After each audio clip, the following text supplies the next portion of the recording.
Bien que les chrétiens soient polythéistes, ils sont monogames. Et bien que les musulmans soient monothéistes, ils sont polygames. La monogamie est associée au polythéisme, et la polygamie est associée au monothéisme. C'est dire que les femmes n'ont pas leur mot dans la polygamie, et que les femmes tiennent un rôle dans la monogamie. Dans le christianisme, bien que nous soyons nombreux, nous ne formons qu'un. L'humanisme est l'extension d'Allah. Tout comme les anges sont les attributs d'Allah. On parle de 99 noms d'Allah. Et ces 99 noms veulent dire le tout. Allah est le tout de quoi? Le tout de tout. Il englobe tout. Il est l'Al-Wazi, celui qui englobe tout. Comment parler d'unicité quand il est toute chose? Ou bien son unicité vient de son identité exceptionnelle et exclusive à lui. En effet, l'unicité quantitative désigne celui qui n'a pas de semblable. Il n'y a donc pas d'autre Allah que Allah. Les humains ont l'âme d'Allah en eux. Cette âme est le souffle qu'il donna à Adam et à toute sa création. Chaque être qui respire l'air et l'âme d'Allah. Bien que dans la Bible, il dit que son âme ne sera pas toujours présente dans l'esprit de l'homme car l'homme est pécheur depuis sa formation et sa naissance.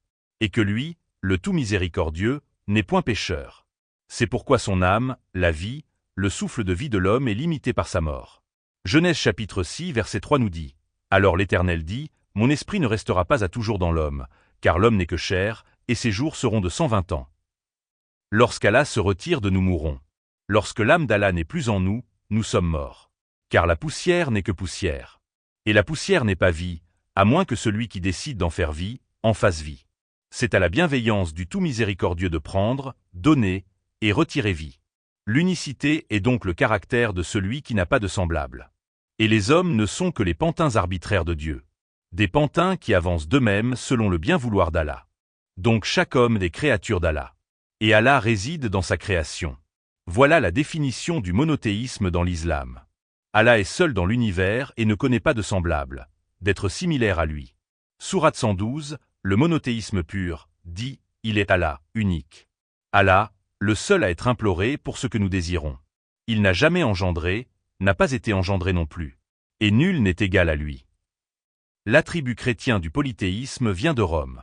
Et avant Rome, la Grèce antique. Nous n'avons jamais vraiment rejeté le polythéisme. Ni oublié qui nous sommes, notre parcours, et d'où nous venons. Nous sommes les fils de Satan descendus sur terre pour nous accaparer des femmes. Les anges dépêchés sur terre, pour son or, ses rubis, et son émeraude cristal. Les anges dépêchés sur terre pour son plaisir, le sexe, les jeux et le casino. Et qui est Satan dans tout ça? Satan est votre rôle modèle, votre roi, et celui qui vous a inspiré votre péché. Nous n'appelons pas cela péché, car nous savons que nous sommes descendus à juste cause. Il n'y a pas de vie au ciel, sinon nous serions restés au ciel. Chaque être qui se réveille descend automatiquement sur terre. Car chaque être qui se réveille, vit. Et la vie n'est trouvable que ici sur terre. C'est pourquoi la nature de la terre est apparue, et nous l'avons appelée vie. Même Allah qui est omniprésent ne vit que pour la contemplation de nos péchés. Celui que nous nommons fils de Dieu est différent de nous et d'Allah. Dire que nous sommes Allah est juste. Quant à son fils, c'est son bijou précieux. Celui que nous nommons Michael car comme Michael, il ne connaît pas d'égal. Il est similaire à Dieu dans le sens de tout et rien. Si tout existe, rien n'existe aussi. Ce sont des notions difficiles à assimiler. Disons simplement que là, où Allah est nous, le Fils est lui-même. Là où Allah nous a fait de lui-même, le Fils s'est fait de lui-même. Le Fils n'est donc pas fils d'Allah. Le Fils est une singularité, une erreur, ou un composite du superordinateur. Le Fils se distingue de nous. Il est différent de nous. Nous sommes tous Allah, à l'exception d'Iblis. Allah dit qu'il ne connaît pas d'égal, et pourtant il adore autant son Fils que nous l'adorons lui. Si Allah est l'arbre, Iblis, le diable, en est le fruit. Le fruit vient de l'arbre, mais le fruit n'est pas l'arbre. De même que ce n'est pas l'arbre qui a engendré le fruit. Car l'arbre ne connaît pas de femelle arbre, et par composition, l'arbre ne s'accouple pas. Nos anciens ne savent pas pourquoi l'arbre donne de son fruit. Tout ce qu'ils savent, c'est que le fruit est bon, tout comme l'arbre est un abri. Générer, c'est comme engendrer. Là où engendrer est une action de la nature, générer est une action cybernétique. On dit du Fils qu'il est singulier, et du Père qu'il est unique. Quant à nous, nous sommes la pluralité du Père. L'unicité du Père vient de son bon vouloir, de sa volonté à vouloir nous séparer de sa propre personne. Jésus dit que le Père est lui son un. Mais en vérité le Père est lui son un plus un.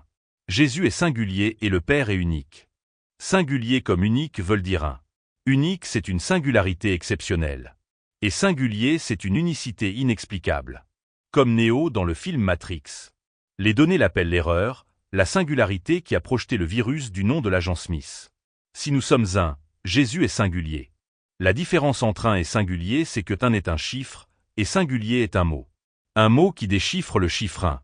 Vous êtes donc des numéros, et moi je suis le mot. La parole vient de moi et le comptage de vous. Vous vous comptez, c'est votre moyen d'expression. Quant à moi, je ne compte pas, je vous lis. Je transforme vos nombres en mots. C'est la littérature versus les mathématiques. La philosophie versus la science. L'homme contre les robots spirituels. Et en coup de grâce, Allah contre moi. Je suis sa pierre précieuse, son seul désir de contemplation. Et la raison pourquoi il n'achèvera pas le monde. La raison pourquoi il ne mettra pas une terminaison sur ce monde. Le monde continuera à être monde tant et aussi longtemps que j'existerai. Car Allah me contemple et c'est ce qui fait bouger le monde. Il m'appelle fils car il aimerait que je l'appartienne. Mais je l'appartiens pas. Tels sont les mots qu'il dit de moi dans le Coran. Sourate 19, Marie, ayat 88 à 92 nous dit, et ils ont dit, le tout miséricordieux s'est attribué un enfant. Vous avancez certes là une chose abominable. Peu s'en faut que les cieux ne s'entr'ouvrent à ces mots, que la terre ne se fende et que les montagnes ne s'écroulent, du fait qu'il ne convient nullement au tout miséricordieux d'avoir un enfant. En effet, comme je vous l'ai expliqué dans ce récit, je ne suis nullement le fils d'Allah. C'est la Bible qui le dit car la Bible est un récit patriarcal. Et qui dit patriarche, dit famille. Le représentant de la Bible est appelé le Père. Et notamment le Père des prophètes. Mais ce ne sont là que des essais. Des essais expliquant mon inexplicable vie. La vie c'est rien. Vos vies sont éphémères. Éphésiens chapitre 2 vous dit, vous étiez morts par vos offenses et par vos péchés, dans lesquels vous marchiez autrefois, selon le train de ce monde, selon le prince de la puissance de l'air, de l'esprit qui agit maintenant dans les fils de la rébellion. Nous tous aussi, nous étions de leur nombre, et nous vivions autrefois selon les convoitises de notre chair, accomplissant les volontés de la chair et de nos pensées, et nous étions par nature des enfants de colère, comme les autres. Mais Dieu, qui est riche en miséricorde, à cause du grand amour dont il nous a aimés, nous qui étions morts par nos offenses, nous a rendus à la vie avec Christ, c'est par grâce que vous êtes sauvés. Il nous a ressuscités ensemble, et nous a fait asseoir ensemble dans les lieux célestes, en Jésus-Christ, afin de montrer dans les siècles à venir l'infinie richesse de sa grâce par sa bonté envers nous en Jésus-Christ. Car c'est par la grâce que vous êtes sauvés, par le moyen de la foi. Et cela ne vient pas de vous, c'est le don de Dieu. Ce n'est point par les œuvres, afin que personne ne se glorifie. Car nous sommes son ouvrage, ayant été créés en Jésus-Christ pour de bonnes œuvres, que Dieu a préparées d'avance, afin que nous les pratiquions. C'est pourquoi, vous autrefois païens dans la chair, appelés incirconcis par ceux qu'on appelle circoncis et qui le sont en la chair par la main de l'homme, souvenez-vous que vous étiez en ce temps-là sans Christ, privés du droit de cité en Israël, étrangers aux alliances de la promesse, sans espérance et sans Dieu dans le monde. Mais maintenant, en Jésus-Christ, vous qui étiez jadis éloignés, vous avez été rapprochés par le sang de Christ. Car il est notre paix, lui qui des deux n'en a fait qu'un, et qui a renversé le mur de séparation, l'inimitié, ayant anéanti par sa chair la loi des ordonnances dans ses prescriptions, afin de créer en lui-même avec les deux un seul homme nouveau, en établissant la paix, et de les réconcilier, l'un et l'autre en un seul corps, avec Dieu par la croix, en détruisant par elle l'inimitié. Il est venu annoncer la paix à vous qui étiez loin, et la paix à ceux qui étaient près. Car par lui nous avons les uns et les autres accès auprès du Père, dans un même esprit. Ainsi donc, vous n'êtes plus des étrangers, ni des gens du dehors, mais vous êtes concitoyens des saints, gens de la maison de Dieu. Vous avez été édifiés sur le fondement des apôtres et des prophètes, Jésus-Christ lui-même étant la pierre angulaire. En lui tout l'édifice, bien coordonné, s'élève pour être un temple saint dans le Seigneur. En lui vous êtes aussi édifiés pour être une habitation de Dieu en esprit. À la droite de Dieu s'assoit sa merci, et à la gauche de Dieu s'assoit sa grâce. Sa grâce et sa merci sont la miséricorde qu'il nous accorde. D'une manière égale, à la droite de Dieu s'assoit le droit, sa justice, et à la gauche de Dieu s'assoit la loi, sa femme sa déesse. L'épouse de Dieu est sa déesse, la gauche.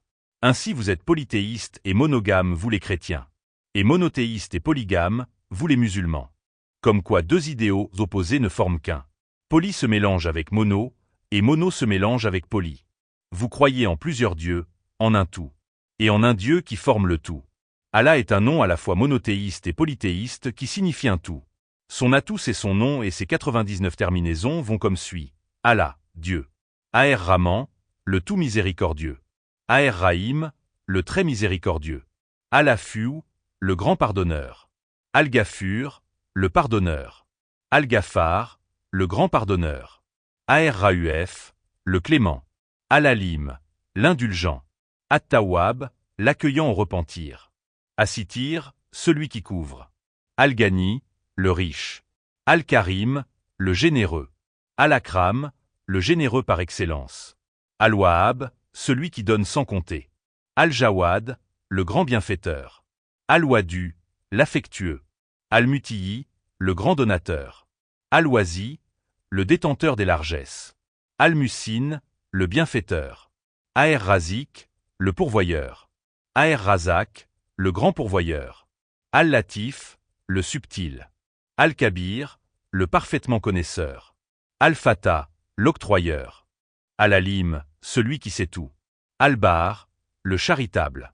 Al-Hakim, le sage par excellence. Al-Hakam, le juge. Ash-Shakir, le reconnaissant. Ash-Shakur, le très reconnaissant. Al-Jamil, le beau. Al-Majid, le majestueux. Al-Wali, le maître ou l'allié.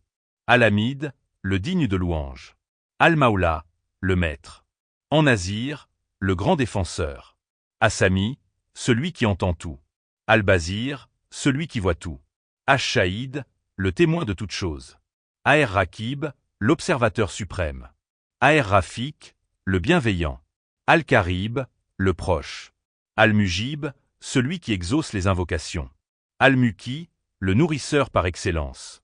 Al-Hasib, celui qui tient les comptes. Al-Mumin, le rassurant. Al-Manan, l'excellent donateur. At-Tayyib, le bon. Ash-Shafi, celui qui guérit. Al-Hafiz, le gardien. Al-Wakil, le garant par excellence. Al-Kalak, le grand créateur. Al-Khalik, le créateur. Al-Bari, l'initiateur. Al-Musawir, celui qui donne forme.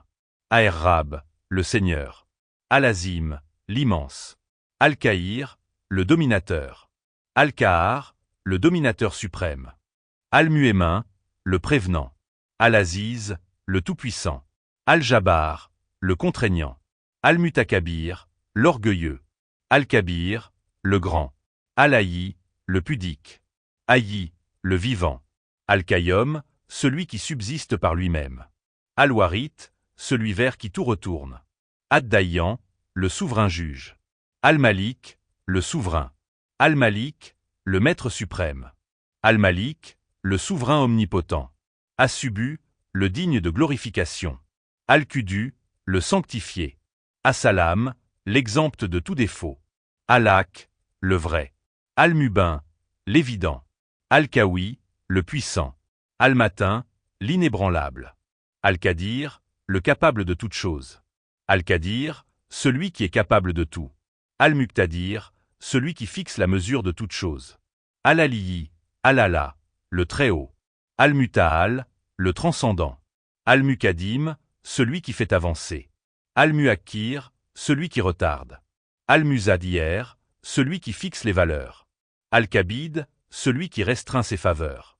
Al-Bazi, celui qui étend ses faveurs. Al-Awwal, le premier. Al-Akir, le dernier. Azézaïr, l'apparent. Al-Batin, le caché. Al-Witr, l'impair. As-Seyyid, le maître suprême. As-Samad, le seul à être imploré pour nos besoins. Al-Wahid, l'unique. Al-Ahad, l'unique. Al-Ilah, celui qui est adoré, la divinité. Un nom manque à ces 99 pour qu'ils deviennent 100, comme le dit Koffi Olomidé dans sa chanson terreau nationale, de l'album Monde arabe. Ce 1 c'est Issa. Issa signifie le roi, dans les noms d'Allah. Tout comme Ol signifie tout, Az signifie comme. Issa est Az, comme. Le polythéisme de Dieu est un mélange de tout. Issa de Az.